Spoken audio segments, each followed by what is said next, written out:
Graças a Deus. Eu cumprimento os irmãos com a paz do Senhor. Quem está feliz com Jesus hoje?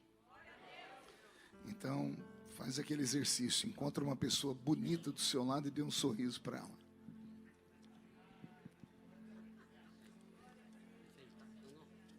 Tem gente que não vira o pescoço nem se você pagar para ela.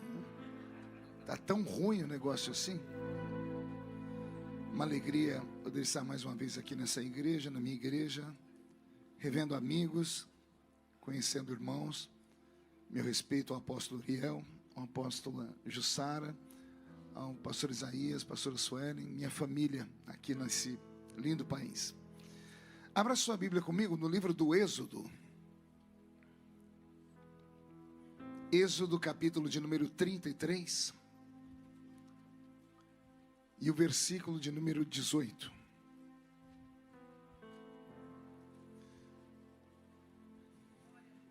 Êxodo capítulo de número 33 e o versículo de número 18. Vamos estar de pé em reverência à leitura do texto sagrado.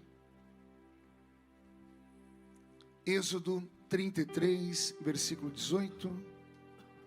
Está escrito assim: E então ele disse: Rogo-te que me mostres a tua glória.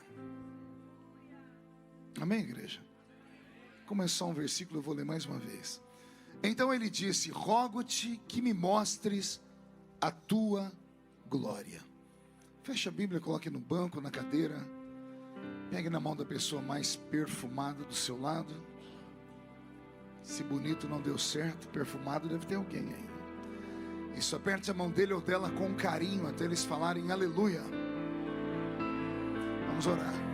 Senhor, nós te exaltamos, te glorificamos, te agradecemos e entendemos que dentro de alguns minutos e uma vez mais, esta igreja ficará pequena para o tamanho da glória que o Senhor vai mandar do alto dos céus. Os que vieram tristes começarão a saltar de alegria. Os que vieram se arrastando não voltam para casa se arrastando. Hoje voltarão voando nas asas de um novo tempo. E antes que eu comece a revelar os seus segredos, cerque esta igreja com a sua presença. E num raio de 5 quilômetros, onde houver um demônio alojado, eu dou a esses demônios segundos para sumirem daqui. Porque se não sumirem, serão queimados pelo poder da sua glória, que aqui será derramada. Rasga os céus sobre nós. Manda anjos de fogo descerem aqui. Que estes anjos desçam, trazendo brasas de fogo nas mãos. Comecem a esparramar estas brasas entre nós. E onde houver um crente cheio do Espírito Santo, toma ele nesta noite, Senhor, e fala conosco, e fica conosco. É o que eu te peço agora e sempre. E toda a igreja diz: os que podem, tomem seu assento aplaudindo a Jesus, porque Ele é bom, porque Ele é maravilhoso. Querida igreja, noiva do Cordeiro, simpatizantes da nossa fé, amigos, irmãos que vieram de perto ou de longe para este lindo culto. O texto que eu li nessa noite, embora seja muito curto, ele é de uma profundidade sem tamanho. A trajetória do personagem principal desta noite, que é Moisés, é uma daquelas trajetórias que não parecem história, parece uma epopeia, né? Uma história cheia de emoção. Moisés é de longe o personagem mais intrigante do Velho Testamento. É um homem único. Até os dias de hoje, os judeus têm um respeito por ele tão grande, mas tão grande, que não aceitam que ninguém seja chamado de Moisés. Lá em São Paulo, eu estava pregando em uma igreja alguns anos atrás, e um irmão me contou um testemunho, que ele fazia parte de uma empresa multinacional, e os donos da empresa saíram do país deles, que era Israel, e foram conhecer a empresa, saber o porquê do sucesso, e levaram eles dentro da fábrica, e mostraram o ambiente da fábrica, e tinha ali uma pessoa que era importante, que era a pessoa que fazia movimentar tudo aquilo. E eles disseram: queremos conhecer quem é essa pessoa, que ela é responsável por tudo isso. E apresentaram para eles o irmão que trabalhava lá. E quando perguntaram para ele o nome dele, ele disse Moisés. Eles não tocaram na mão dele, viraram as costas e mandaram ele embora. Dispensaram ele, porque disseram, ele não é digno, ninguém é digno de ser chamado Moisés. Os judeus têm por ele um respeito tão grande que ele é até os dias de hoje considerado como o maior profeta de todos, porque foi um homem diferenciado, foi um líder, um libertador, o primeiro legislador da história dos judeus. Os seus primeiros 5 livros, que nós chamamos de Pentateuco, são a Constituição Federal da nação de Israel. O livro de Levítico tem 613 leis estabelecidas por Deus somente para aquele povo. Então Deus deu a Moisés o que não deu a ninguém aqui nesse mundo. A vida de Moisés, segundo os nossos velhos pais, estudantes da Bíblia, era separada em 3 tempos, em 3 fases: de 0 a 40, de 40 a 80 e de 80 a 120. Porque em Deuteronômio 34, a Bíblia diz que ele tem 120 anos e Deus o recolhe. Então a vida dele é separada em 3 tempos. No primeiro tempo, os nossos velhos pais, estudantes da Bíblia, diziam que era a fase onde ele achava que era alguém. Depois, ele viu que ele não era ninguém. E depois ele viu que Deus é capaz de fazer com um ninguém. De 0 a 40, ele é criado dentro do Egito, no palácio. E ele cresce achando que é filho da filha de Faraó. Acredita mesmo que ele é um príncipe do Egito. E se o filho de Faraó morrer, é ele quem assume o trono. Então ele cresce arrogante dentro daquele palácio. Ele achava que era alguém, achava que era o filho da filha de Faraó. Aí com 40 anos de idade, uma das tradições diz que foi no aniversário dele, ele está saindo das suas recâmaras, do seu quarto, usando uma roupa talar branca para uma festa. E no corredor ele esbarra em um balde de água suja que suja a roupa dele. E ele olha para a mulher que está esfregando o chão e ele vai dar uma bronca nela. E ela abre a boca e diz assim: você não pode fazer isso comigo porque você não é meu patrão, você é meu irmão. Meu nome é Miriam. E ela relata para ele a história dele. E isso mexe com a cabeça de Moisés. E ele, que só ficava dentro do palácio, resolveu conhecer a vida real. E quando ele saiu para o meio do povo e viu a injustiça que o povo dele sofria, tentando defender um judeu, ele acaba matando um egípcio. Enterra o egípcio na areia. No dia seguinte, o palácio ficou apertado demais para ele. Ele volta para o meio do povo, encontra 2 judeus brigando. Ele vai tentar separar os 2 e um deles diz: vai fazer comigo o que você fez com o egípcio ontem? Vai me matar e me enterrar também? E a Bíblia diz: e Moisés soube que a notícia tinha esparramado. Faraó ficou sabendo. E como o Faraó ficou sabendo que aquele que era possivelmente o seu neto descobriu que não era um egípcio, ele agora é um problema para o Egito, porque ele está indo no meio dos escravos. Ele pode ir levantar um motim, uma rebelião. Então o Faraó decreta a morte dele. E ele tem que sair fugido do Egito e vai para o meio do deserto, com 40 anos de idade. Então de 0 a 40 ele achava que era alguém. Agora vai começar uma nova fase. Com 40 anos ele vai para o meio do deserto. E ele, que nunca teve a pele queimada pelo sol, não tinha calos na mão, tudo que ele queria era entregue na mão dele. Ele é obrigado agora a aprender a comer daquilo que ele produz. Ele agora é obrigado a aprender a trabalhar. Ele é obrigado agora a viver ao relento. E ele começa uma nova história, uma nova fase da vida dele. Ele encontra uma senhora, defende ela de alguns homens que estavam no meio do deserto. Ela leva para o pai apresenta, ele acaba se casando com ela. E ele passa a ter uma vida serviçal, subserviente ao seu sogro. Até que ele tem 80 anos de idade. Quantos anos eu disse? Com 80 anos de idade. Ele deve ter uma hora parado o carro chamado vida, e ele olhou para o retrovisor, pastor Val.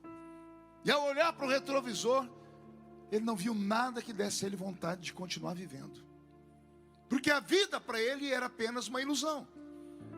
Quando criança, a mãe e o pai tentaram matar ele, jogando ele nas águas do rio Nilo. Então ele é protegido por alguém que oprimiu seu povo. Ele cresce sendo enganado. E quando ele tem 40 anos de idade, que quando o homem já está formado, ele começa a viver de novo uma vida que não era a que ele sonhava. Ele tem 80 anos de idade e a vida não fez sentido para ele. E aí, só quem estuda a Bíblia com uma lupa para entender o que vai acontecer. Porque a Bíblia diz: e Moisés tomou as ovelhas do seu sogro Jetro, estava ele na planície de Midian, e resolveu subir o monte Horebe. O que um homem vai fazer no monte Horebe com ovelhas? No alto da montanha não tem relva, Dere. No alto da montanha não tem água tranquila. E ovelha precisa de relva e água tranquila. Mas no alto da montanha não tem nada. E Moisés vai no alto da montanha e se esconde no meio daqueles arquipélagos. Só há uma explicação para isso. Ele não foi ali pastorear ovelhas. Ele foi ali para desaparecer. Cansou de viver. Ele foi para um lugar onde ninguém mais ia o achar. E aí digo eu, não a Bíblia. Imagino ele sentado em uma pedra, olhando as ovelhinhas que acompanharam ele. Ele com 80 anos, fez um apanhado da vida, a vida não fez sentido. Ele tira da sua cintura uma faca, um punhal, um cutelo. Fica imaginando qual parte do corpo que ele vai usar a faca para ter uma morte mais rápida. Porque a vida não fez sentido. Deus levou ele no limite, Deus espremeu ele, Deus quebrou ele em pedacinhos. E agora que não sobrou mais nada, nem dignidade, quando ele vai tirar a vida, uma sarça na frente dele começa a fumegar. A Bíblia diz que ela começa a fumegar, mas ela não queima. Muita gente chama de fogo. Não era fogo, era uma glória, era uma luz, era algo que encandeceu aquele lugar.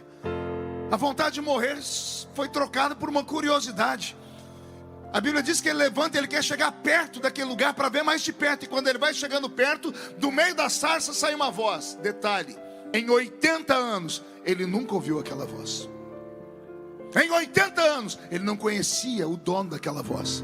Em 80 anos, ele nem ouviu falar que existia aquela voz. Mas 80 anos depois, do meio da sarça sai uma voz que chama ele pelo nome. Numa intimidade. Moisés, quer chegar perto de mim, eu deixo. Mas primeiro, tira as alparcas dos seus pés. Porque o lugar onde você está é uma terra santa. E aí ele começa a enxergar um outro mundo. A vida dele dá um up. E ele com 80 anos de idade encontra um novo propósito na vida. Um propósito de ser porta-voz daquele ser invisível, glorioso e poderoso.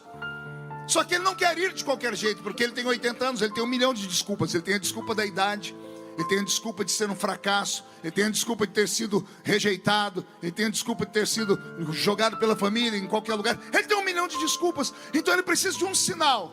E Deus não dá um, Deus dá vários sinais para ele. Deus manda ele colocar a mão no peito, ele tira a mão, está leprosa, ele coloca a mão fica limpa. Deus manda ele pegar uma vara, jogar no chão, a vara vira cobra, daqui a pouco a cobra vira a vara de novo. Deus mostra o céu para ele. E ainda diz, quando você chegar diante do homem mais poderoso do seu mundo, da sua civilização, diga para ele que quem está com você é o grande eu sou. Oh glória. E você está achando que a sua vida acabou? A dele começou com 80. De 0 a 40 ele achava que era alguém. De 40 a 80 ele disse, eu não sou ninguém. Por isso que a vida dele estava terminando. E quando ele disse, eu não sou ninguém, Deus disse, agora eu posso começar a obra. Deus tem dificuldade em pegar um vaso cheio. Deus prefere vaso vazio. Porque o vaso vazio ele pode encher só dele. É muito difícil quando chega alguém dizendo, eu tenho, eu posso, eu sou, eu conheço, eu vou. É muito difícil. Hoje como pastor de igreja eu sei como é difícil quando chega alguém lá na nossa igreja e diz assim, ó, eu sou pastor, vim do ministério tal. A minha vontade é falar assim, volta para lá. É porque quando a pessoa vem cheio de si, você não tem como moldar ela. Ela vem cheia de vícios. Agora quando ela vem vazia, você transforma ela do jeito que você quiser. Deus às vezes para nos usar ele precisa fazer isso. Ele nos quebra inteiro. Ele nos esmiuça. Ele deixa embora até a nossa dignidade. E a gente pensa que ele é um sádico, que ele gosta de lidar com o sofrimento. Não é que Deus é sádico, não é que ele não gosta de lidar com o sofrimento. É que somente o sofrimento mostra ao ser humano o que ele é de verdade. Porque nós nos estribamos às vezes em cima da nossa riqueza, da nossa beleza, da nossa sabedoria, da nossa cultura. E quando na verdade nós não somos nada. Nada, basta um acidente de carro e a fragilidade do corpo vai embora. E você não anda mais, você não vê mais. E você perde tudo, tudo, a vida é muito curta. Só há uma grande riqueza na vida. É o que nós estamos absorvendo nessa noite aqui. Só isso aqui vale a pena, nada mais. E olha que quem está falando é alguém que fez 50 anos, Val. Até alguns anos atrás eu tinha outros pensamentos, outros projetos. Agora com 50 anos eu cheguei à seguinte conclusão: eu já comecei a dobrar a curva do Cabo da Boa Esperança. Você está rindo porque não é você, Bocó. A sua hora vai chegar. Porque enquanto você está em ascensão, subindo 10, 15, 20 anos, 25, 30, 35, 40, você tem sonhos, você quer abraçar o mundo, você quer colocar o pé onde não dá, você quer construir, quer isso, quer aquilo. De repente, quando a ficha cai, você fala: calma aí, já cheguei na metade. Agora é ladeira abaixo. E o que eu vou fazer com essa ladeira abaixo? Continuar correndo atrás do vento? Isso é bíblico, sabia? Salomão falou: tem homens que quando chegam na fase da vida, eles começam a correr atrás do vento. Ou seja, está correndo atrás daquilo que não dá para alcançar.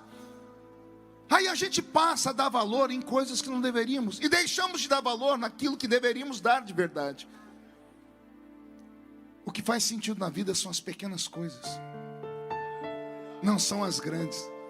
Hoje eu passei umas 3 horas olhando a foto da minha neta, reparando em cada pedacinho dela, os olhos, a orelha, e babando. Coisas simples. Deus te trouxe nessa noite aqui só para te dizer que a vida é feita de fases. Nada é estático, a vida não é estática. A vida é como uma roda gigante. Às vezes trava aqui embaixo, às vezes trava lá em cima, mas daqui a pouco ela gira de novo. Então quem está embaixo não saia da roda, quem está em cima não cospe quem está embaixo. Vai dando tempo ao tempo e absorvendo os momentos. Se eu pudesse dar um conselho nessa noite, eu te daria esse: perdoa. Perdoa o pior. Aquele ou aquela que arrancou pedaços de você, perdoa. Não vale a pena. A mágoa só faz mal para o magoado. A raiva, o ódio, a ira só faz mal para quem está sentindo isso.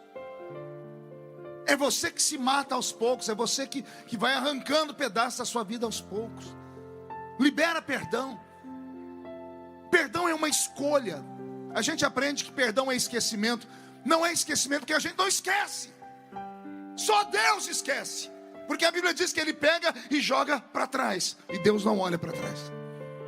Mas nós seres humanos não temos como olhar só para frente. A gente olha para trás, não tem como se livrar do passado. Nós não somos um computador que você vai lá, seleciona tudo que você não gosta, aperta uma teclinha delete e depois vai lá e reseta o computador e acabou tudo da memória dele. Nós não somos um robô, nós somos seres feitos à imagem e semelhança de Deus. Tudo o que nós vivemos está aqui dentro e está aqui dentro. Não tem como você deixar de lado a frustração, a dor e a angústia. Então o que eu faço, pastor? Reedita os sentimentos. Dá um novo sentido para eles. Pegue esses sentimentos e transforme ele de uma forma que te deixe livre para respirar. Porque senão você não vai chegar a lugar nenhum. A mágoa mata. Nós vamos aqui à minha história.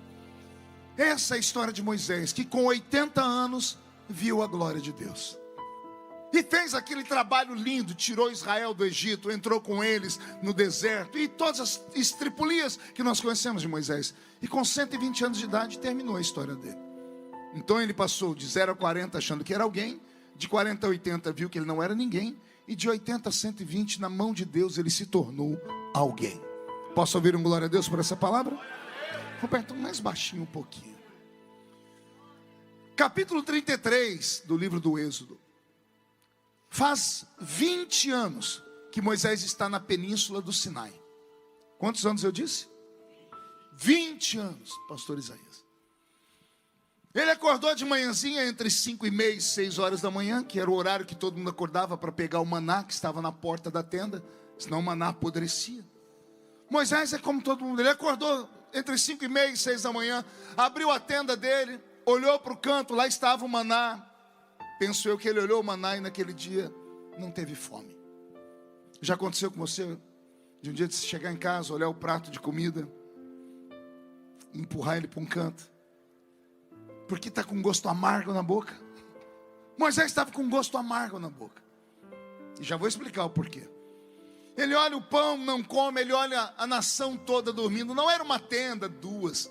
Eram milhares de tendas, 3 milhões de judeus esparramados na península do Sinai.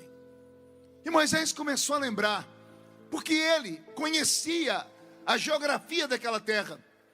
Dali de onde ele saiu, do Nilo, até a entrada da terra hoje de Israel, são 40 dias cravados andando. Em 40 dias eles entrariam na terra da libertação. Só que Deus deu uma ordem para ele muito difícil de obedecer. O Senhor disse para ele: Moisés, segue a nuvem, não segue o seu conhecimento. Porque se ele fosse por ele, ele chegaria em 40 dias. O Senhor disse: segue a nuvem. E Deus ligou o GPS dele. E lá vai Moisés atrás da nuvem. E a nuvem, quando ele acha que vai andar para frente, a nuvem volta para trás. E o povo começa a andar em círculos. Eles andaram 40 anos em círculos. Aqui no capítulo 33, faz 20 anos que eles estão andando em círculos. Moisés cansou. Ele falou: Senhor, era para ser 40 dias, virou 20 anos. Até quando? Mais tarde Deus vai falar para ele: para cada dia de murmuração do meu povo, eu darei a eles 1 ano de atraso. Israel murmurou 40 vezes. Para cada dia de murmuração, o atraso de 1 ano. 40 anos presos naquele lugar. Aqui no capítulo 33, Moisés acordou, olhou aquilo, viu o povo, deu uma angústia. E ao invés de ficar ali, ele subiu para um lugar que ele montava sempre que ele queria se isolar, chamado Tenda da Congregação. E na Tenda da Congregação, ele entrou, começou a orar, invocando a presença de Deus, até que Deus veio. Eu imagino Deus e Moisés batendo um papo. Vamos entrar na tenda? Quer entrar comigo lá? Bom dia, Senhor. Bom dia, Moisés. O que você está fazendo aqui? Estou querendo conversar com o Senhor um pouquinho. Pode falar, o que foi? Senhor, hoje eu estou meio sorumbático. Estou para baixo hoje. Estou em depressão profunda. Mas por quê, Moisés? Porque faz 20 anos que eu estou aqui. A proposta era 40 dias. Já faz 20, o Senhor disse. Aguenta porque tem mais 20. Por quê? O povo, o seu povo, chegou um ponto na vida de Deus e Moisés que ninguém queria Israel para si. Deus não queria ser Deus dele, Moisés não queria ser daquele povo. Já viram as brigas? É sério. Deus falou para Moisés: vou destruir o teu povo. Moisés disse: meu não, é teu. O filho feio, ninguém quer ser dono dele. Chegou uma hora que Deus desistiu de Israel, Moisés também. Foi uma luta, não foi fácil. E lá dentro da tenda, Moisés falou: Senhor, eu estou cansado. Cansado do quê, Moisés? Senhor, eu fiz de tudo e não consegui fazer com que esse povo te adorasse. O Senhor me fez ir na frente de Faraó 10 vezes. Por 10 vezes o Senhor, o seu Espírito tomou minha boca e eu disse a Faraó o que era para fazer. E eu disse: Faraó, deixa o meu povo ir para o deserto adorar. Alguém lembra disso ou não? Moisés só ia na frente de Faraó e disse: deixa o meu povo ir para o deserto adorar. 10 vezes: deixa o meu povo ir para o deserto. Deixa o meu povo ir para o deserto fazer o quê? Simples, adorar. E quando eles chegaram no deserto, a única coisa que eles não fizeram foi adorar. Não davam conta de adorar. Moisés estudou, mapeou a alma deles e entendeu o motivo. Eles ficaram tanto tempo no Egito que estavam viciados em ver cultos que tinham um endereço fixo e um Deus que podia ser enxergado. Só que o Deus dos hebreus não podia ser visto e não tinha casa. Quando chegaram no meio do deserto, Israel não sabia se adorava para frente, para trás, para a esquerda, para a direita. Moisés falou: adore a Deus. Ninguém sabia adorar, porque estavam viciados, quase 11 gerações, 430 anos presos no Egito, enxergando a casa de Baal, Astarote, Azera, Marduk, vendo a aparência deles, vendo o deus Anubis, metade homem, metade cachorro, Ísis, uma mulher com uma silhueta bonita, com a lua em cima da cabeça. Todos os deuses do Egito tinham aparência e tinham endereço. O Deus dos hebreus não tinha aparência e também não tinha endereço. Quando chegaram no deserto, Israel não sabia como adorar. Por isso Moisés subiu no monte. A primeira vez que Moisés subiu no monte, ele subiu com um único propósito. Pergunte qual? Ele foi buscar uma prova física da existência de Deus. Porque é muito difícil acreditar num Deus que você não vê. Num Deus que você não sabe onde Ele está, que você não consegue sentir. Moisés ficou no alto da montanha em busca de uma prova física da existência de Deus. E ele conseguiu, depois de 40 dias, ele trouxe provas físicas. Ele desceu com 2 tábuas, escritas pelo dedo do próprio Deus. Não havia equipamento para fazer aquilo. Ele desceu com tábuas escritas pelo dedo de Deus. Quando ele vai descendo, ele escuta o povo adorando. Ele diz: o povo aprendeu a adorar. Quando ele chega perto, o povo está adorando um bezerro. A Bíblia diz que ele quebrou as provas físicas, quebrou as tábuas e voltou para o alto da montanha. E mais 40 dias não comeu pão. E mais 40 dias não bebeu água. Fez um jejum anormal de 80 dias. Deuteronômio capítulo 9 fala isso. Ele emendou um jejum no outro. Nessa segunda vez que ele subiu para o alto da montanha, ele subiu com um único propósito, penso eu: não voltar mais lá de cima. Ele desistiu do povo. Ele subiu para não voltar mais. Subiu para morrer. E chega lá em cima e ele não morre. Pergunte por quê. Quem morre na véspera é peru. Enquanto Deus não cumprir o que Ele prometeu, não tem morte. A morte não toca, o inimigo não leva, a flecha não fura, a bala perdida não toca, o câncer não mata, a Covid não sufoca. Enquanto Deus não cumprir todo o investimento que Ele fez na vida de alguém, a pessoa vai ficar ali. E lá está Moisés. 80 dias depois desce Moisés. E agora ele desce com uma visão, a visão do céu. Deus foi tão piedoso, disse assim: já que eles querem, me ver não podem, mas eu vou criar uma casa para eles. Aí eles vão saber que tem um lugar para me adorar. Aí que Moisés desce, trazendo o tabernáculo na mente dele. Chegando aqui embaixo, ele chama Bezaleel, Aholiabe, 2 moços ungidos. Tudo que Moisés falava, os 2 viam. E os 2 desenhavam e criavam objetos. E criou-se o tabernáculo. Aí Israel começou a adorar quando parava o tabernáculo. Agora eles têm um endereço para adorar. Mas não é isso que eu quero falar. Eu sei que Moisés chegou diante de Deus e disse: Senhor, eu estou aqui há 20 anos. E eu estou desanimado, porque esse povo é muito pesado. Esse povo murmura todo dia. Eles têm saudade do Egito, Senhor. Eles têm saudade de pepino, cebola, alho bravo, as águas barrentas do rio Nilo. E uma coisa que eles têm assim, pensamento fixo. O que é, Moisés? Esse povo só fala em cova. Já repararam as murmurações? Toda vez, não tem uma cova para enterrar nós? Olha o pensamento de escravo, que desgraça que é. Em momento nenhum eles dizem: nós temos saudade da picanha do Egito. A gente queria comer um arroz soltinho do Egito. Não, é pepino, cebola e alho bravo. Eu não sei se você ainda se lembra lá do Brasil. No Brasil, lá no interior, pepino é símbolo de problema. Às vezes, quando algum crente da minha igreja pede um gabinete, eu vou entrando e o irmão diz: pastor, estou com um pepino aqui, já dá até desarranjo na gente. Não deve ser à toa que o pepino tem uma conotação com coisa ruim. Eu sei que tem gente que gosta, mas os nossos pais entenderam isso.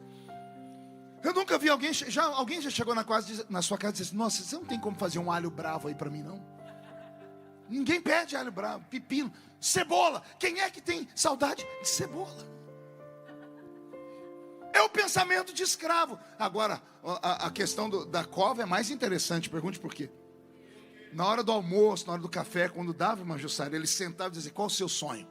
Uma cova. 7 palmos. 1 metro e meio de largura, 2 metros de comprimento. Por quê? Porque todos os escravos, quando terminavam a sua vida útil, eles eram jogados em uma vala do lado de fora da cidade. Essa valeta se chamava Geena ou Sheol. Daí vem a palavra inferno. Pegavam os escravos que não valiam mais nada, doentes, apodrecidos, e jogavam dentro de um buraco. Então o sonho do escravo não era ser jogado no Geena, era ser enterrado pela família em uma cova. Pensamento de escravo. 430 anos escravizados. Deus deve ter soprado no ouvido de Moisés. Não está escrito, mas eu acho que ele falou: Moisés, eu consegui tirar o povo do Egito, mas não consegui tirar o Egito de dentro do povo. E como não consegui tirar o Egito de dentro deles, não podem entrar na terra, porque se entrarem, vão levar o Egito com eles.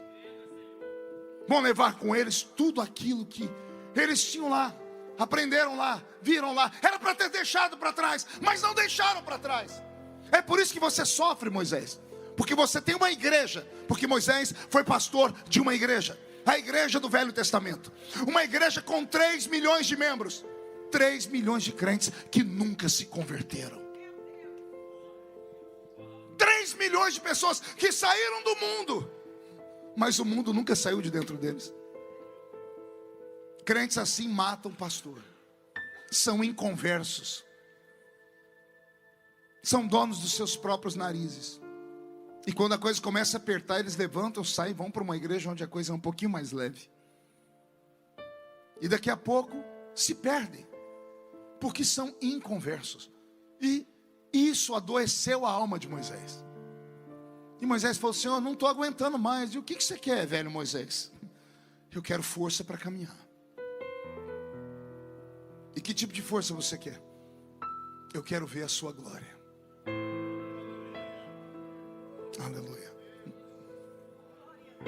Você quer o que, Moisés? Eu quero ver a sua glória. Moisés, que pedido inusitado é esse? Mas você já não viu a minha glória? Eu vi várias vezes. Mas hoje eu preciso vê-la de uma maneira diferente. Eu não quero só ver ela lá. Eu quero aquela glória lá entrando aqui. Eu quero que cada célula do meu corpo seja revestido com essa glória. Eu quero que a sua glória cole em mim. Eu preciso de um avivamento. Eu preciso de um despertamento. A palavra avivamento vem do verbo avivar. É pegar o que está morto e ressuscitar ele. É pegar aquilo que está meio morto e dar um choque para que a pessoa volte a ver. Pastor, o senhor acredita que existe meio morto? Está na Bíblia, essa expressão é bíblica. Lembra do bom samaritano? Ele encontrou no meio do caminho um homem caído à beira da estrada, meio morto. O que é uma criatura meia morta? Pergunte para mim, o que é isso, pastor? É alguém que está em coma. Já viu alguém em coma? A pessoa está em coma. Eu vi meu pai em coma, os olhos dele esbugalhados, abertos, iam de um lado para o outro. Eu colocava a mão na frente do olho dele, ele não enxergava nada. O doutor dizia para mim, ele não vê. Eu disse, mas o olho dele está aberto. Ele disse, ele não é cego, mas não enxerga.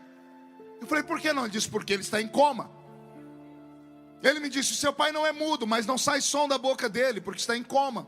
Ele não é paralítico, mas a perna dele não anda, porque está em coma. Ele não teve um derrame, os braços dele poderiam estar paralisados se fosse um derrame, mas ele não teve derrame, mas o braço não funciona. Eu falei, o que funciona num alguém em coma, doutor? Ele disse, só o ouvido. Não sei se vocês têm notado que ultimamente parece que a gente prega para crentes que estão em coma. Talvez aqui não tenha, porque aqui é uma ingrediente bonita, crente. Mas lá no meio do mato, onde eu congrego, tem dia que eu estou olhando para os crentes e eu digo, isso aqui não é igreja, isso aqui está parecendo aquela série The Walking Dead.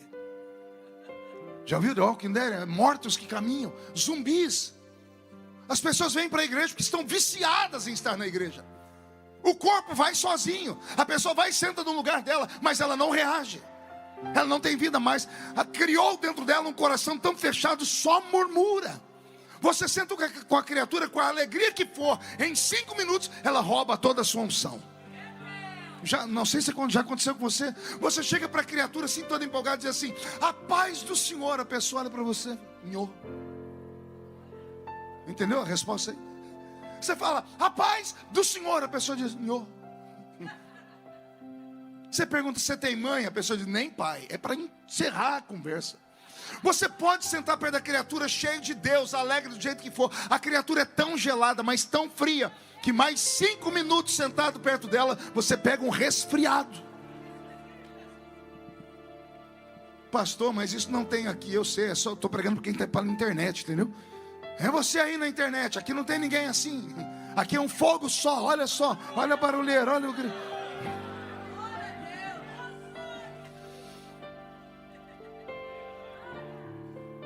Meio mortos, zumbis espirituais. E isso é natural acontecer se não houver renovo. Tudo na vida que vira rotina acaba em nada. Casamento virou rotina, termina em divórcio. Não tem casamento que suporte rotina. Se você trabalha em um serviço, em um trabalho, e você não tem paixão por aquilo, se vai por ali só porque tem que estar lá, se você só fala mal, só murmura, porque o seu coração não está ali, vai entrar numa rotina, daqui a pouco você vai ser mandado embora, vai perder a paixão pelo trabalho, alguém vai te mandar embora porque viu que você não produz mais nada. Nada na vida pode virar rotina. Igreja não pode virar rotina. Culto não pode virar rotina. Você não pode chegar aqui na igreja, simplesmente se jogar nessa poltrona almofadada, cruzar as pernas, botar essa desgraça desse chiclete na boca, cruzar os braços e ficar esperando que o pastor ou o pregador tenha uma varinha mágica na mão, que ele bate 3 vezes assim, abracadabra, e o céu abre. Não existe isso aqui dentro. Uma andorinha sozinha não faz verão aqui dentro. Mas se eu encontrar um aqui, outro ali, outro aqui, outro de cá, aí a gente vai juntando as nossas brasas, e daqui a pouco viramos um incêndio. A Bíblia diz, um ao outro ajudou. Não é ajudar a matar a pessoa, não é ajudar a murmurar, falar para ela, não, você tem razão, aquilo ali. Não, é você tentar mudar o pensamento da criatura. Precisamos de um despertamento. Precisamos de um avivamento. A pandemia me trouxe de volta. Olha que coisa linda. A pandemia travou a vida do mundo inteiro. Não sei se aconteceu com vocês aqui, mas um dia, entediado dentro de casa, falei, meu Deus, não tem o que fazer. O senhor disse, tem. Por que você não vai onde você começou? Falei, aonde? Vai para o meio do mato orar. E não é que eu fui no monte orar, Val, e consegui levar minha família inteira. Nós nunca tínhamos orado no meio do mato juntos. E quando cheguei lá naquela clareira, minhas 3 filhas, a esposa, eu comecei a olhar para cada cantinho daquela clareira. Eu comecei a ter visões de todas as lutas que eu venci ali. As vezes que eu ouvi Deus falar, as profecias, os cultos de madrugada naquele lugar. E eu me tornei um guia turístico. Antes de orar, comecei a falar para minhas filhas, aqui nesse cantinho eu venci essa luta. Aqui eu venci essa luta. Aqui Jesus falou comigo. E as meninas ficaram com os olhos esbugalhados assim, me olhando. Sério, pai? Eu disse sério. Eu falei, eu nunca falei para vocês? Disseram, não, o senhor nunca ficou em casa. Às vezes nós precisamos sair do automático. Às vezes a gente precisa voltar, olhar no retrovisor um pouquinho e falar, calma aí, onde foi que eu me perdi? Entrei na rua errada. Perdi a potência do carro, passei perto, o posto de combustível não estava aqui, estava ali, mas eu peguei outro caminho, não tem você não está mais abastecido. Não vem falar para mim que você amadureceu, que é conversa fiada. Essa história de um crente que já foi fervoroso, que já pulou, gritou, falou em línguas e agora dizer, não, eu não sou mais um crente menino. Vai arrumar um tanque de roupa suja para lavar. Não dê essa desculpa, não é isso. Você se esfriou. Você se perdeu no meio do caminho. Você comeu lixo tóxico. Você sentou perto de gente tóxica. Você absorveu o que não devia. Ou pior, está vivendo uma vida seca. Aí Deus te trouxe nesse culto de terça-feira e trouxe um velho profeta, um veterano, para te dizer, nada pode substituir o avivamento do Senhor. Nada! Nada pode tirar esse grito dos seus lábios. Nada pode tirar o fervor das suas mãos para bater palmas, para dar um salto para cima. Não deixe nada, nem ninguém roubar isso.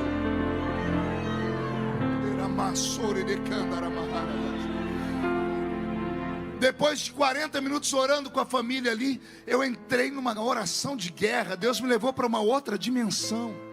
Porque eu não sei se você sabia, tem pessoas que entram na igreja, mas não entram no culto. Entrar na igreja qualquer um entra. Até cachorro entra. No Brasil tem até uma piadinha. Por que o cachorro entrou na igreja? Porque a porta estava aberta. Eu estava pregando lá no Paraná, na terra do Dery, lá num ginásio Dery. E o paranaense ele é meio ressabiado, né? Até ele se abrir com você vai assim uns 5 meses, né? Você está pregando e só estão te olhando assim, prestando atenção na gente igual uma coruja. Para abrir a boca é só depois, só se você convencer eles. E eu pregando, e eu pentecostal do mato. Quando eu parava de falar, só escutava 2 barulhos: o meu pulmão e os mosquitinhos voando. Eu engoli os 2. Mas o que me chamou a atenção é que eu pregando, quando eu olhei aqui para o meio, no corredor, era um ginásio, tinha umas 5.000 pessoas, não tinha um cachorro deitado, quietinho, me olhando. Todo mundo me olhando, o cachorro também. Eu continuei pregando, porque o pregador pentecostal, ele é igual um garimpeiro, né? O garimpeiro, ele sabe que tem ali uma mina, ele sabe que lá dentro tem um diamante, ele só não sabe onde está. Ele pega a picareta e entra lá dentro. Só sai a hora que ele achar. E vai batendo, né? O pregador pentecostal da minha época era assim, a gente vai até achar, né? Depois que acha, a gente diz amém. E eu fui falando, daqui a pouco lá do fundo veio um grito: "Ó, glória!" A igreja inteira olhou para trás. O cachorro não olhou também. Estou falando sério diante de Deus. O cachorro olhou para trás. Daqui a pouco eu liberei outra palavra dele. Do outro lado alguém gritou, aí todo mundo olhou para lá. O cachorro olhou também. Eu falei: esse cachorro congrega nessa igreja. Só pode ser, isso tudo é bem treinado. Daqui a pouco a glória de Deus desceu, mas que desceu rasteiro. Quando o ginásio gritou, o cachorro não se empolgou. Os crentes gritaram, irmã Jussara, o cachorro fez assim: "Au!" Um diácono aqui do lado gritou: "Eita, que o cachorro está crente!" E eu estava com raiva, porque demorou dar glória a Deus. O pregador fica com raiva. Eu falei assim: "Não está crente não." E o diácono, em vez de ficar quieto, ele me afrontou, disse: "Está crente sim." Eu falei: "Não está." Ele disse: "Está." Eu falei: "Não está." Ele disse: "O senhor não escutou ele dar glória a Deus?" Eu disse: "Eu escutei ele latir." Ele disse: "E eu interpretei." Eu falei: com paranaense não tem desculpa, não tem briga. Ele falou que ele interpretou o latido do cachorro. Aí eu falei para ele: "Querido, deixa eu te dar um ensinamento. É bonitinho, é lindinho, mas não profana, não blasfema. Animais racionais não podem dar glória a Deus." Pastor, o senhor não conhece o papagaio de um amigo meu lá em Minas Gerais? O do seu amigo eu não conheço, mas eu conheço um que o infeliz mandou no meu WhatsApp, um irmão lá de Minas Gerais: "Pastor, escuta meu papagaio aí, ó." O papagaio não pregou uma mensagem minha. Ele pregou assim uns 2 minutos, imitou minha língua estranha.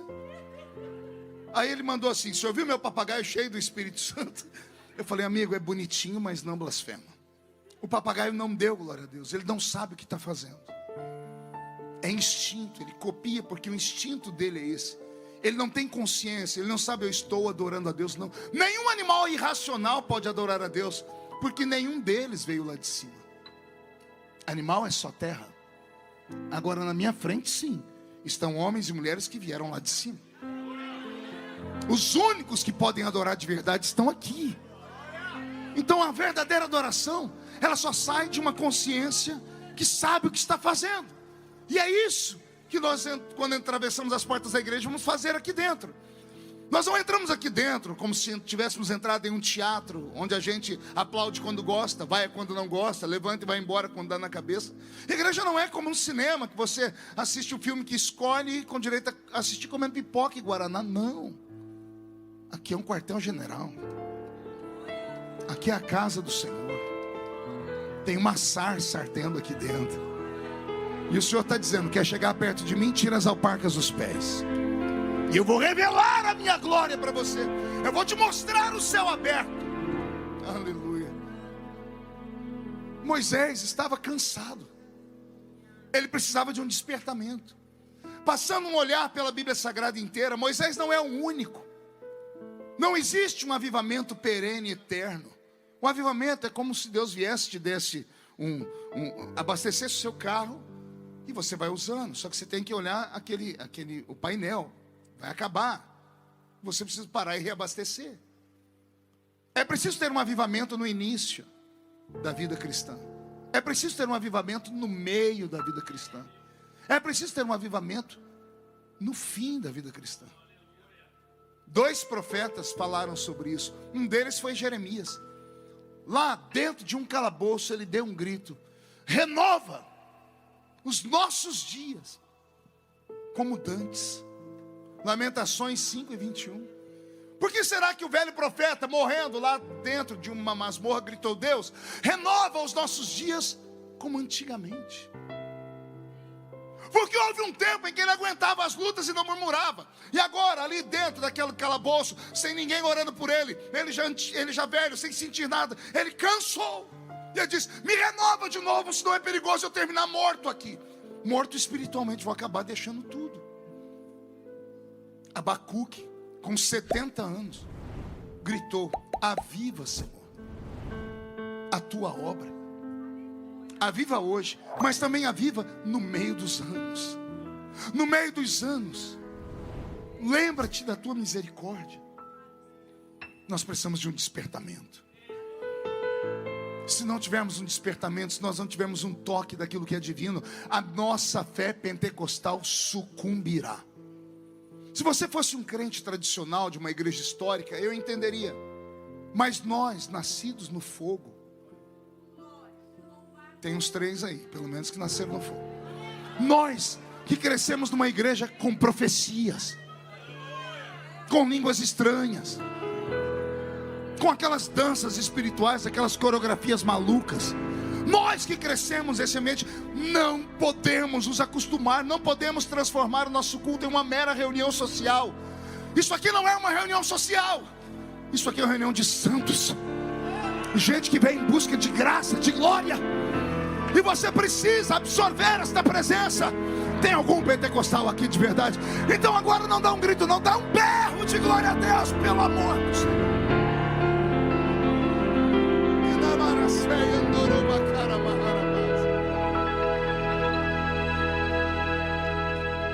Tudo que Moisés tinha visto e sentido e ouvido ajudou ele até aquele dia, aqui no capítulo 33. Mas ele acordou e disse: Senhor, não estou aguentando, as minhas forças se esgotaram. A nossa vida se esgota, a energia se esgota. Somos testados todos os dias, com filhos, netos, trabalho, amigos, igreja. Tem gente que crava as unhas em cima da gente assim, vai sugando, são sanguessugas. A gente tem que carregar a família inteira nos ombros. O Senhor te trouxe hoje aqui para te dizer: grita igual Moisés, porque eu quero te mostrar a minha glória de novo. Naquele dia lá no monte com a minha família, depois que eu entrei nessa oração extravagante, comecei a gritar, bater o pé no chão, acho que eu até assustei minhas filhas, que elas nunca tinham me visto daquele jeito. Eu fiquei muito valente, porque eu vi o céu aberto, eu ouvia barulho de demônios. Porque a nossa habilidade espiritual, nós somos, o pentecostal, ele tem uma atividade extrasensorial aflorada. Nós somos sensitivos, nós percebemos as coisas, ou não? Será que eu estou pregando heresia aqui? Alguém aqui já foi visitar alguém, quando entrou na casa arrepiou até o dedinho do pé? Você não viu nada, mas você sentiu tudo. Nós somos sensitivos.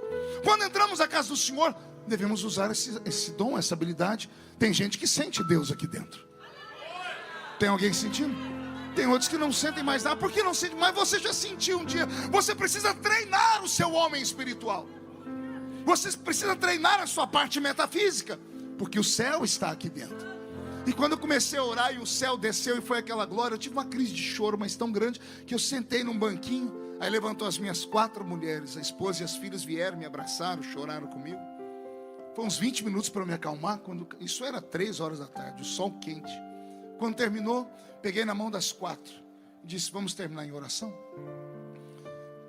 A Karen, a minha filha mais velha, estava segurando a minha mão esquerda. E eu falei: filha, despede em oração para nós. Ela apertou a minha mão de um jeito que chegou a doer. E eu vi que ela não estava fazendo de maldade. Eu olhei para minha filha, ela mudou de cor. Ela começou, a respiração dela foi mudando. Eu falei: está tudo bem, filha? Ela falou: pai, o senhor me ajuda a orar? A minha ficha caiu. Uma filha de 25 anos de idade, filha do pastor Marco Feliciano. Eu treinei filho de crentes ao redor do mundo inteiro. Quantos foram levantados pelo Senhor me ouvindo pregar? E a minha filha de 25 anos com dificuldade de fazer uma oração. Foi aí que eu me lembrei que a Karen tinha um problema psicológico.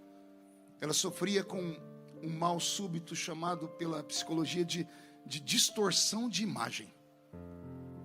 Uma timidez acima do normal. Ela olhava para o espelho e via um monstro. A minha filha é linda, é uma modelo. ela tinha problema. E eu não me lembrava disso, porque eu deixava a esposa, eu deixava o dinheiro para ir para o psicólogo. Era o pai provedor, mas não era o pai presente. Eu achei que tinha resolvido. E agora ela está com a família, não consegue orar. Quando eu percebi isso, meu coração ficou pequenininho. E o Senhor disse para mim: ganhou o mundo e a sua família. Eu segurei a mão da minha filha e disse: não, vamos orar, filha, em nome de Jesus, vamos romper. E começamos a orar, e ela ia orando, soltava uma palavrinha, um gemido, foi falando baixinho. Daqui a pouco ela deu um grito. Aquele grito dela me desmontou. Ela disse: Deus do meu pai me visita também.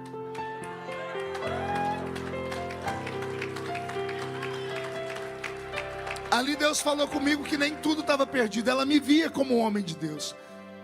Aí eu ajoelhei no pé dela, agarrei as pernas e disse: o Deus, o seu pai, não vai te dar um pouquinho, ele vai te dar o dobro do que ele me deu.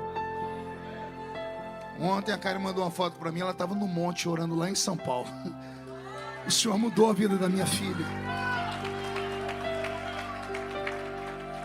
O Senhor te trouxe nesse culto de terça-feira para ouvir esse pregador que Isaías até assustou a gente. Já tem 22 anos que ele prega aqui. Você vai ouvir o que é novo de mim depois de 22 anos. Mas eu vim aqui te falar que até hoje eu nunca me afastei das experiências da minha infância. Não importa se os meus cabelos ficaram brancos, a minha barba, não importa que Deus tenha me colocado entre príncipes, eu não esqueço a minha origem. Você não pode esquecer a sua origem. Deus te trouxe nessa noite porque sabe que você está seco, você está frio, você está morrendo e você não admite. Fica dando desculpas. Não, eu amadureci, eu estou estudando, é que eu cansei, eu não me abro mais. Não é nada disso. Você está morrendo, está definhando. Avivamento não é uma experiência maluca de um crente esquizofrênico. Avivamento é uma questão de sobrevivência. O Espírito Santo está aqui. Ele está dizendo: vamos, Moisés, vamos embora.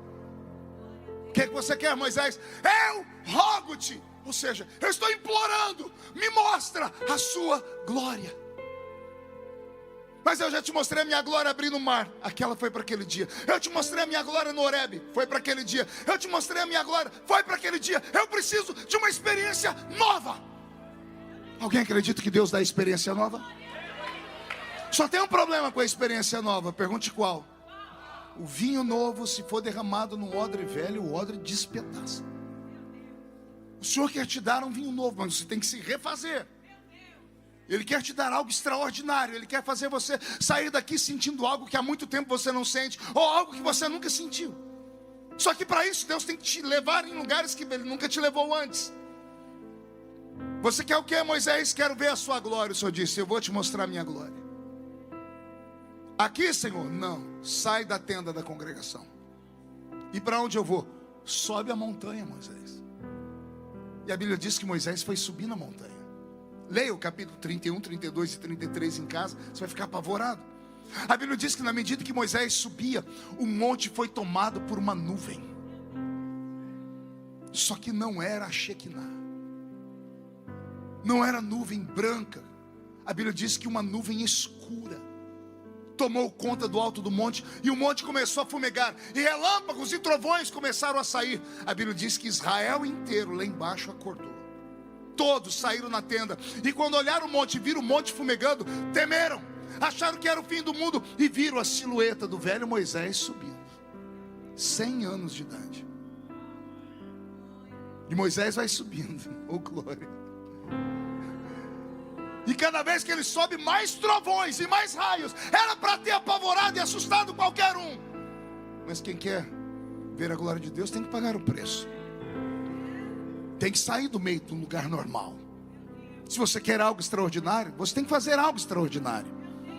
Albert Einstein escreveu assim: é loucura você fazer a mesma coisa todo dia esperando um resultado diferente. Anote isso aí, isso é um princípio de vida. Você faz a mesma coisa todo dia e você espera um resultado diferente. Você é louco.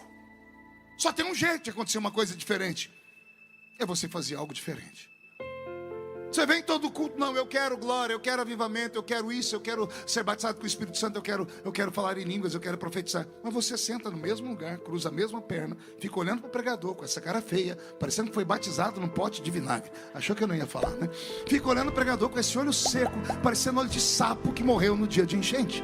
Vem para a igreja e não abre a boca para respirar. O culto inteiro com essa boca travada, essa boca de aço, essa língua de ferro, esse queixo de concreto. Como é que Deus vai fazer algo novo? O que eu faço, pastor? Enlouquece aqui dentro. Sai correndo, se joga debaixo do banco. Rola no tapete. Aqui você não se suja. Dá um chacoalhão no irmão do seu lado. Dá um berro, dá um grito. Ah, pastor, mas vão falar que eu sou louco. E quem fala de você paga as suas contas. Quando você está com problema, eles vão lá te visitar, estou aqui $10.000 para te ajudar. Fazem isso com você? Então as favas com eles. Mas há alguém aqui que pode fazer tudo isso. E ele está esperando uma reação sua. Ele está esperando você pedir. Pede e ele te dá. Bate e a porta abre. Procura que você vai achar. Ele quer te renovar. Dia desse eu estava lá na minha igreja, me deu uma fúria, porque o culto não ia, não engajava, o povo não falava em línguas, não gritava, nada. Eu peguei o microfone e falei, eu vou queimar todos esses ar-condicionados da igreja, eu vou queimar todas essas poltronas almofadadas, porque depois que a gente vem para cá, a gente quer que a igreja lá fique igual aqui, né? Aí eu almofadei a igreja, botei ar-condicionado, tem telão, é coisa linda. Aí o povo fica parecendo frufru. Fica todo mundo no culto, aqueles glória a Deus assim, glórias a Deus. Aí você vai falar, até a língua estranha dele é assim, oh, meu Deus, cadê aqueles crentes raiz, meu pai? Cadê aqueles penteca, aqueles que tem fogo até no tutano dos ossos? Cadê os canelas de fogo? Tá aqui, então me mostra. É porque eu estou olhando, parece que eu estou pregando para americanos. Só faltam os olhos azuis que estão aí falando, how are you? Pelo amor de Deus, você é brasileiro. Você veio lá do alto do morro. Você nasceu naquela igrejinha pequena, com aqueles profetas de 2 dentes na boca, só o zagueiro e o atacante. Então, pelo amor de Deus, não aceite o estado de coisas e de caos. Se encha de Deus esta noite, reaja, agarra o diabo pelo chifre, esfrega a cara dele no chão, chuta ele para o inferno. Mas não sai daqui do jeito que você entrou. Não sai daqui para dizer, olha, o culto hoje é para se pensar. Não, absorve agora, sinta agora. Eu vou terminar. Deixa eu contar uma história engraçada. No começo da itinerância, ninguém colocava a gente em hotel. Eu ia pregar nos lugares, os crentes faziam questão de criar um quartinho do profeta. Em todo lugar que a gente prega, tem um irmão que ele hospeda pastor. Aí ele já tem um quartinho, tem um banheirinho. E esse era uma prova, porque a gente chegava, em cima da cama já tinha uma toalha. Então já estava tudo arrumadinho, era bonitinho. Aí na hora de tomar banho a gente pegava a toalha. Quando você abria a toalha era bordada. Embaixo tinha umas coisas de cetim. O irmão casou fazia 100 anos. A toalha era do casamento dele. Ganhou de presente, né? Porque antigamente dava presente assim. Aí você vai tomar banho. Primeiro que a toalha estava cheirando naftalina, né? Você lembra disso ainda? Naftalina. Aí a gente ia enxugar. Quem disse que essas toalhas enxugam? Já tentaram? Você passa aqui, a água vai para lá, Val. Você passa para cá, a água vem. A toalha tem parafina. Os irmãos estão fazendo melhor, mas a toalha não absorve nada. Um dia eu estou lá tentando me enxugar. Eu falei, Senhor, que prova? O Senhor disse, eu tenho crente que é igual essa toalha aí. Eu falei, como assim? Parece que tem parafina neles. Eles não absorvem nada. A glória desce, não pega nada, toca neles nada. Eu falei, e a gente tem que ser que jeito? O Senhor disse, vocês tem que ser igual uma esponja. Aquela esponjinha seca, velho. Você põe ela na água, quando você solta, ela se enche. Em nome de Jesus, fecha o guarda-chuva da incredulidade. Deixa o céu descer, porque Deus quer te mostrar a glória dele. Ai, Jesus, encerrando. Deus levou Moisés para o alto da montanha. E quando estava lá no alto da montanha, olha o que a Bíblia diz. E Moisés se achegou à nuvem escura, onde Deus estava. Deus estava na escuridão. E Deus falou: você quer? Entra na escuridão. Vamos ver se você tem coragem. E Moisés foi chegando e relâmpagos e trovões. Qualquer um teria saído correndo. Mas Moisés queria um avivamento. E ele entrou no meio da nuvem. E quando ele entrou no meio da nuvem, lá dentro da nuvem aconteceu um mistério. Só era escuro para quem estava de fora olhando lá dentro. Era tomado de uma claridade. E a Bíblia diz que Deus falou com Moisés: você chegou até aqui, só que o que eu vou te mostrar, eu nunca mostrei a ninguém. Eu preciso que você me dê licença, porque eu preciso pegar você no colo. A Bíblia diz: e Deus tomou Moisés nos braços e levou Moisés no alto de uma penha, a última pedra da montanha. Não tinha como ele escalar, ele era muito velho. Deus pegou ele no colo e botou ele em cima da penha. Quando ele está nessa pedra que não tem para onde ir mais, o Senhor diz: vou trazer uma pedra para perto de você. E Deus trouxe uma pedra rachada em dois. E o Senhor disse para ele: eu vou ficar atrás da pedra, e você vai me enxergar por essa fenda. E eu vou deixar você me ver de costas, porque quem vê o meu rosto morre. Então Moisés, fica aí, cuidado. Moisés aqui, Deus veio, botou a mão no rosto dele e passou por trás dele. Quando Deus ficou atrás de Moisés, a Bíblia diz: e o Senhor fez passar diante de Moisés toda a sua bondade. Que coisa linda. E o Senhor fez passar diante de Moisés toda a sua bondade. E eu falei: Senhor, o que é a sua bondade? O Senhor disse: é que vocês sentem no culto. É esse momento aqui. Está sentindo? O ambiente muda. É a presença dele. O Senhor encheu o monte com a presença dele. A bondade dele inundou aquele lugar. Ele disse: agora Moisés, você vai me ver pelas costas. Quando Deus tirou a mão dos olhos dele, Moisés viu Deus de costas. E a Bíblia diz que o rosto de Moisés começou a brilhar. Mas brilhou tanto, que quando ele foi descendo a montanha, as pessoas tiveram que pegar um pano, um papel, um lenço, uma toalha, um cobertor, e foram de costas e colocaram no rosto do velho, porque a glória que ele viu nesse dia, ela impregnou nele. Deus revestiu todas as células do corpo dele. Moisés nunca mais foi o mesmo. Foi 20 anos de prova. Você não vai encontrar mais murmuração de Moisés, não vai encontrar mais. Ele aguentou o tranco, porque aquela glória deu força para ele caminhar até o fim. Eu encerro dizendo que Deus te trouxe nessa noite, te trouxe aqui essa noite, só para saber se você quer um despertamento. Alguém precisa? Eu estou precisando. Vamos ficar de pé.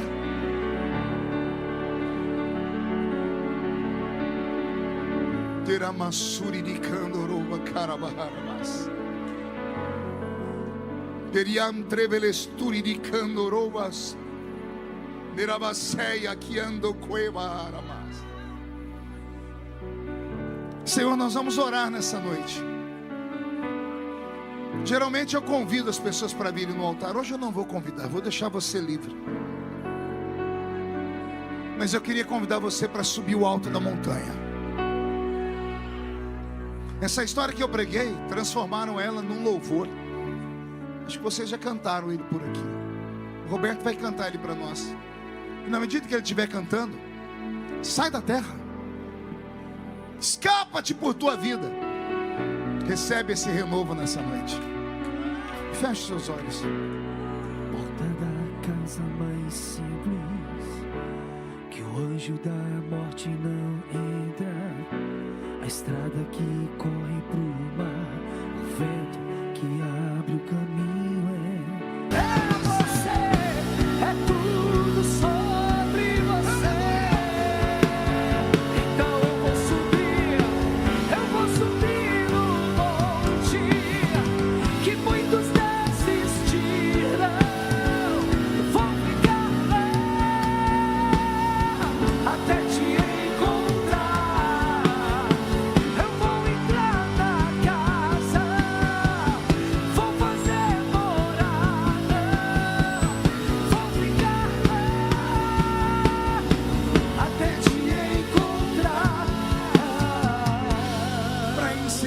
mão direita levantada bem alto.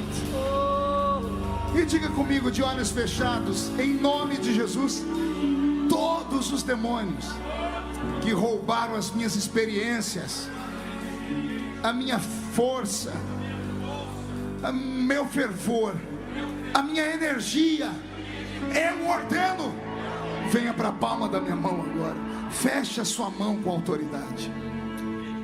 Eu vou contar até 3, nós vamos jogar no chão num ato profético, vamos pisar em cima. E aí você vai encontrar 2 pessoas.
E vai dizer para cada uma delas: não deixe de buscar essa glória.